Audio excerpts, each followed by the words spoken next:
bem? Tudo bem com vocês? O de hoje eu vou trazer o dia em que eu coloquei. Nossa, tá muito quente pra gravar. Frio. Hoje tudo bem com vocês? O vídeo de hoje eu vou trazer o dia que eu coloquei o gato na geladeira. Gente, tipo assim, quem coloca um gato na geladeira? Eu coloco um gato na geladeira. Se você quiser assistir essa história mega, super legal, só continuar assistindo o vídeo que tá super legal, você não vai se arrepender. Então vem comigo. Gente, tá, né? Eu tinha uns 3 anos de idade, nem nessa cidade que eu morava. Beleza. Tô lá, né, com o gatinho brincando com ele. Dou um tapa nele, ele vai lá e me unha. O que eu faço? Pego a geladeira e enfio dentro da geladeira. Como assim? Pega a geladeira e coloca dentro da geladeira. Gente, peguei o gato com aquele dentro da geladeira. Tá, né?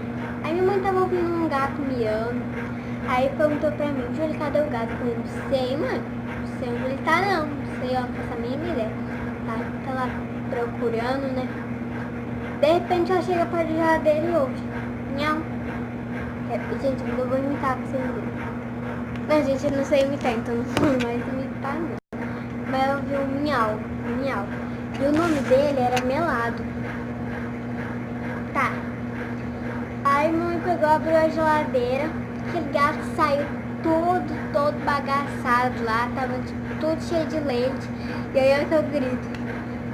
Mãe. Gente, desculpa que eu me vi aqui. Aí tá. Terminando de contar o que eu falei. Mãe, coloca esse diabo dentro da geladeira. Tá todo doido. Parem. Aí minha mãe riu e não conseguiu me bater, gente. Porque, né? De uma santinha. Tá.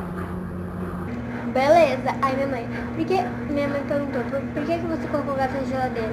Aí eu falei, porque ele me unhou e aí eu coloquei de ratinho.